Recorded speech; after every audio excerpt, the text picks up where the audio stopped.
Hey everyone, welcome back to my channel. My name is Heather. Thank you so much for stopping by today. Today we're going to be doing something different because, you know, it's the new year and I want to do something different. Obviously, that's what I'm doing this video, but we are doing something that I've never done before, so I'm going to start a screen recording of my computer. That's why I have it here. And we are going to make Goodreads choose my next reading. If you didn't know, Goodreads has this little part where you can go up to like the book tab, and you can see what they recommend you based on your likes. So we're going to go to recommendations, and then we are going to just click on some recommendations. So my top 6, which I'm only going to do the top 5 because fiction, we all know that fiction is fake and that's really all that I read. So we're going to go to the horror tab first. And I might already have some of these books on my shelf. So if I already have some of these books on my shelf, then I'm just going to get those. And if I don't have them, then I'm going to, you know, buy them or get them hopefully on Kindle Unlimited. So the first one is Stephen King, The Institute. I really have no interest in reading that. Then Artie and the Wolf Moon. Have no idea what that is. It looks like a graphic novel. It looks pretty cool. I do have The Broken Girls on my shelf, so I'm going to say want to read that. I tried to read Ninth House by Lee Bardugo a while ago and I didn't like it. I ended up giving it to my friend. Then Something from the Night Side. Never heard of that either. Let's just roll down. I think I already have the one that I want to read. Ooh, I already have The Haunting of this one right here. The Haunting of Bechdel Mansion. I already have that, but that's for upcoming videos, so we're not going to pick that one. The Haunting of Paragon Manor. No. I have heard that Pride and Prejudice and Zombies is really good, but I don't really want to read that right now. I think I've chosen the one that I want. A lot of these are the haunted, and I have a lot of these already on like my Kindle right now, so but not on my want to read. So we are picking The Broken Girls by Simone St. James, and I actually read one of her books last year and it was on my top 15. So read that. Okay, next one is Mystery. Ooh, I already know the one that I want to read. So The Broken Girls is on there again. Ooh, there's a lot on here. I have American Predator on there. It's a true crime. Maybe. But I see the one that I'm like, yeah. There's a lot of good ones. Ooh, and I already have that one on my shelf. I already have a lot of these on my shelf, which tells you what type of books I like to read. But I think the one that I'm most excited for, like I saw it and I was like, yes, I want to read that, is Local Woman Missing. Because I don't have that one yet. But then I also have 56 Days already. Ooh, that's a lot of good recommendations. I like this list. Can I save this list? No? Can't save it? Okay. That's it. That's a good list. I like that list. I like it a lot. Okay, now let's move on to romance. Let's look for something that I have not heard of before. Heard of most of these. And let's see. I've already read Wallbanger and After. After was awful. I don't see why people love After so much by Anna Todd. Don't see why they like that so much because, no, that book is a nightmare. It is just ugh. I didn't like it. Wallbanger was pretty funny. That was before my time on Goodreads. I started my Goodreads last year 2020. That's why some of these I have read, but I did not put on my Goodreads. I already have Twisted Loyalties on my shelf for a video that I plan on doing soon for Valentine's Day. Alright, I didn't really see anything that like jumped out at me for real. For real.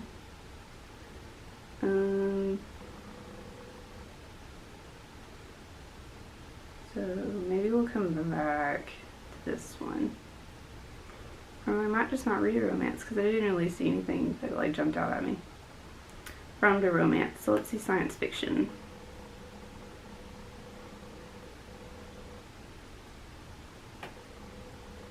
I'm not reading Dune. Ooh. This one. Solas. I've been meaning to read this book for a really long time, so I'm actually going to read it, by Gail Carringer. I actually have that on my Kindle already, so I'm going to read that one. Yep, reading that one.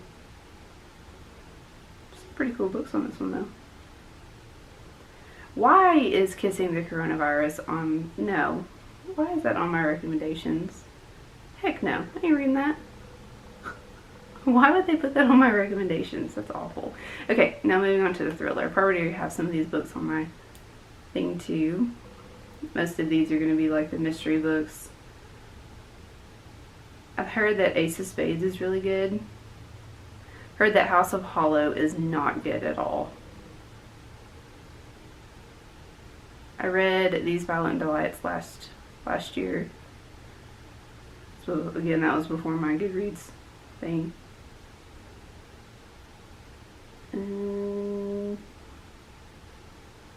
I have The Maidens already.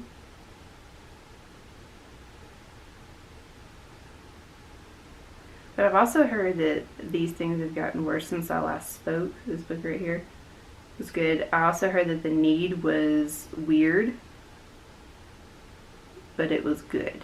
So I don't know which book should I read. Should I leave this one a mystery?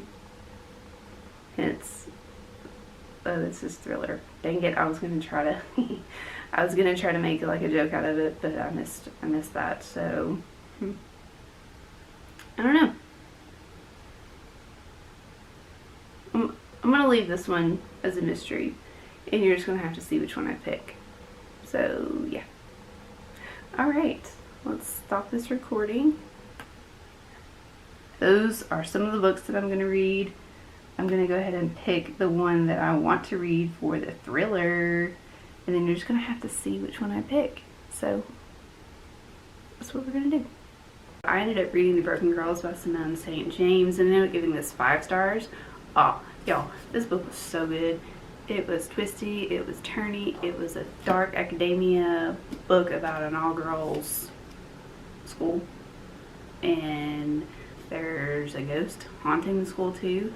And it flip-flops back and forth between the 1950s to present, or no, not present day, 2014.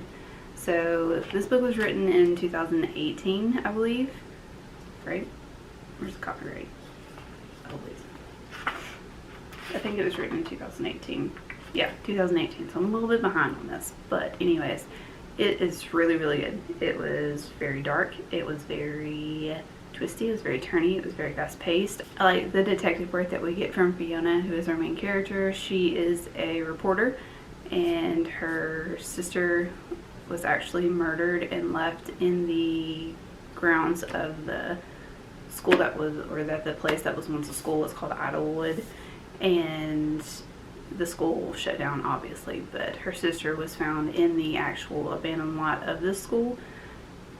They already know who the killer is, but she has some questions about the case, like the investigation that happened with her sister's murder. And she is also dating a guy named Jamie, who is on the police force now. So it doesn't follow his perspective at all, for those of you that don't like detective stories, but just know that Fiona is, she is a journalist. We're following her perspective, and then we go to the 1950s where a crime took place in the actual school itself, and then you meet the ghost and all that kind of stuff, and it's just it's crazy. I really liked how the ending, like how everything kind of came together. Simone St. James is really good at that. Just bringing everything together in the end, and it's seamless, and it's very entertaining, and it's very emotional, and I loved it. Ended up giving it 5 stars. So yeah, it was this the first book that I read in 2021? It was one of the ones, because I've been reading Tilly Cole too, so we know how that is. Anyways, it's a good we know how that is. And then I started reading The Maidens by Alex Michaelides. Is that how you say his last name? I don't really know how to say his last name. But I read The Silent Patient by him. Didn't really like it. I'm liking this book a lot more. I'm about like 65% into this book. And it's pretty good so far. There's a lot of Greek mythology in it. So I'm kind of having to remember about my Greek mythology a little bit. But it's actually pretty entertaining so far. We are following a woman named Marina, however you say her name. We're following her. She has lost her husband Sebastian, and her daughter Zoe is going to Cambridge, and her daughter calls her and tells her that her friend has been murdered. So Marina goes to Cambridge to, you know, help her daughter with that, but then finds herself in the investigation that is going along with the murders, and she's trying to figure out who did it. So it's pretty good. It's pretty good. I think she is a little nosy, but then again, the police force in here is not doing what they're supposed to be doing. So I don't really know. I like it so far. As of right now, it's a 4-star. It's better than The Silent Patient. Ended up reading The Maidens. I ended up giving this 2.5 out of 5 stars. I don't think Alex Michaelides, or however you pronounce his name, is the author for me. Because this book, I didn't like the mystery, didn't like the characters. The twist at the end was alright. This book was very lackluster to me. I don't understand why people really like The Silent Patient. I don't understand why people really like this. Because it just, what are you doing? Because it just is not my thing, okay? I did like the Greek mythology in this, though. I did like that this book was set, I did like this book was set on the campus of Cambridge. That was really interesting to me. I've always wanted to visit Cambridge. But as a whole novel, 2.5 out of 5 stars. Wasn't awful. Wasn't my favorite. Don't think I'll pick anything else up from Alex Michaelides. Then the next book I read was Local Woman Missing by Mary, is it Kubeka? And I ended up giving that book 4 stars. That book was really good. It had a lot of twists and turns to it.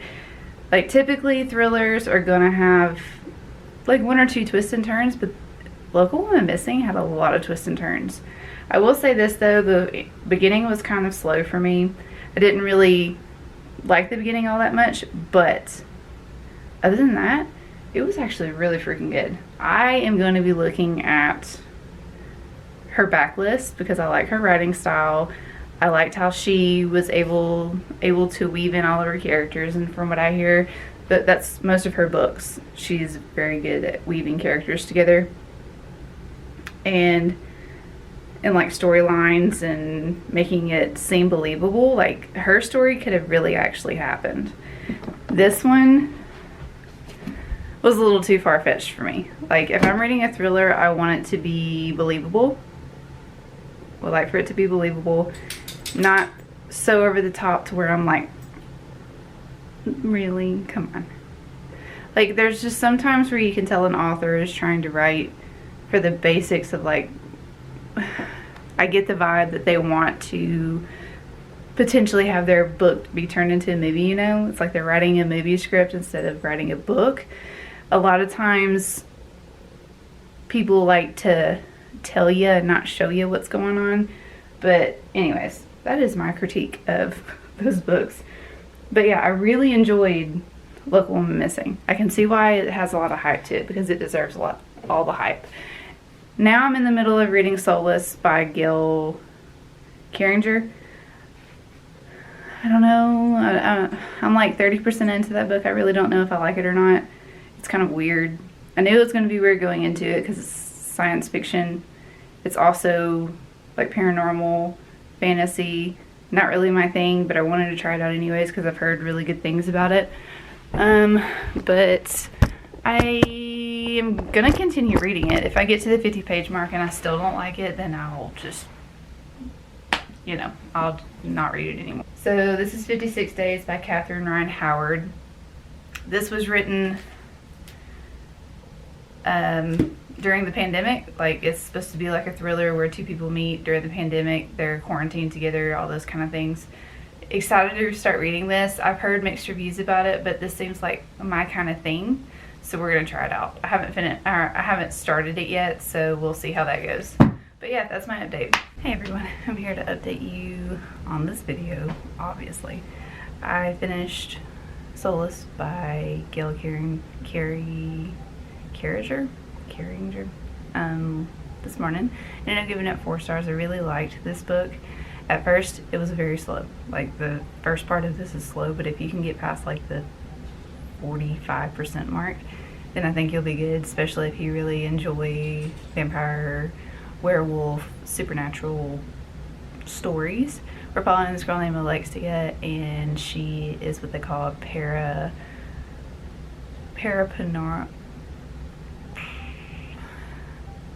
I don't really know how you would pronounce it, but she doesn't have a soul, and she is able to basically take away vampire and werewolf strengths and abilities when she touches them or when she is near them, and she's considered very rare.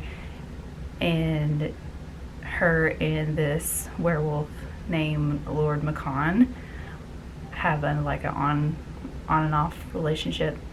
Like, at first they don't like each other. It's kind of like enemies to lovers. I would say it's more hate to love than anything, but their relationship's really cute, and they have a lot of banter. They have a lot of rapport. They just like, it just made me really happy. And Alexia's character is super funny. She's very brash. She's very sarcastic. She has a dark sense of humor. So I really liked her. And Lord Macan, he doesn't try to make her into this dainty woman that society wants her to be. And she's also Italian, and people don't like her because she's Italian and she's darker. She has darker complexion, and she just doesn't fit in with society very well. But Lord Macan doesn't care about that, and he just likes her for her. And their relationship's really, it's fun. Their relationship's really fun. A lot of the side characters are really fun. You follow some very quirky people in here. If you don't like quirky characters, if you don't like weird characters, I don't know if you like this book, but if you've enjoyed those type of characters to read about, I would highly recommend this, especially if you like I said, paranormal, supernatural, science fiction. You get a little bit of the science fiction in this book, but I believe in the second book and in the third book, there's 5 books in the series, you see a lot more of it. And I like that the author didn't just throw in a bunch of scientific things, because we're in the 19th century, so science hasn't really fully developed yet. They're still working, they're still messing around with some stuff, but I don't know, it was a very charming book. It was very quirky. I liked it. So I am definitely going to check out the next one. I don't know if I said this earlier, but I gave it 4 stars. Yeah, I think I did. Anyways, I'll say it again. But I like that book. Now I'm only about 30 pages into 56 Days. It's been a crazy couple of days in our household and at work, so I haven't really had time to read all that much. Every time I try to start reading a book, I just end up falling asleep because I'm super tired. And then the fabulous COVID is finally in my household, and I'm on 100% mommy duty because my husband tested positive yesterday. So we're just hanging out at the house, and I'm having to work from home, which I'm fixing to start I'm about to start doing stuff for next week. So I'll have a little bit of time on my hands, hopefully, to read a little bit. But yep, so if I don't seem like woohoo, I'm just very tired. Hey everyone, so I'm here to check in with you and end this vlog, finally. I ended up reading all of 56 Days by Catherine Ryan Howard and ended up giving this 3 stars. I thought that this book was very slow in the beginning and not a lot happened. And it kind of picked up in the middle, and then until about the 80% mark it was very fast paced, but then it just kind of fell off at the end too. And there wasn't, like I said, there wasn't really too much that have happened. I don't know why I expected it to be more, because it's over 56 days. It's over 56 days of 2 people barely knowing each other and then getting in a relationship. But both of these people had very horrible intentions when they got in the relationship anyways, a lot of secrets, and this book just shows you that you really don't know people. And you don't need to get in a relationship, like moving in with somebody right off the bat, especially if you don't have the right intentions. And like I said, neither of these people, Oliver and, what's her name? Oliver and Sierra, neither of them have very good intentions of being in a relationship. Oliver was in it because he was paranoid. Sierra was in it for alternative reasons that you find out at the end of the book. And I don't know. It was an okay book. I think this would be like a really good beginner thriller for somebody who's trying to get into thrillers. I feel like this would be a good pick for them, but this wasn't something that I was like, ooh yeah, like I've never read before, you know. But just know going in that neither of these characters have good intentions when they get into the relationship, and they make really bad decisions, and there's no communication, and it's a messy book. It's a messy book. It's done well, but it's just a messy book and all the way around. So just know that going into it. But I'm glad that I ended up reading it because it was interesting and it's very relatable, especially with the way the world's going right now. And if you're triggered by that, by the pandemic and the virus and everything, I wouldn't suggest reading this. But if you're one of those people that was like, hey, wonder what other people were doing. I mean, it's fiction, but you never know. So there you go. There's that. And I'm glad that I did this. I'm glad that I did this little challenge in reading Goodreads recommendations. I think I'm going to do it with Storyboard next. And yeah, let me know if you like this video. Hit the subscribe button down below before you leave. Like this video. Comment down below which book you thought was the most interesting. Have you ever read these books? Do you have the same thoughts as me? Do you have different thoughts? Let's have a conversation down below in the comments. I hope that you have a great day, and I'll see you on the next one. Bye.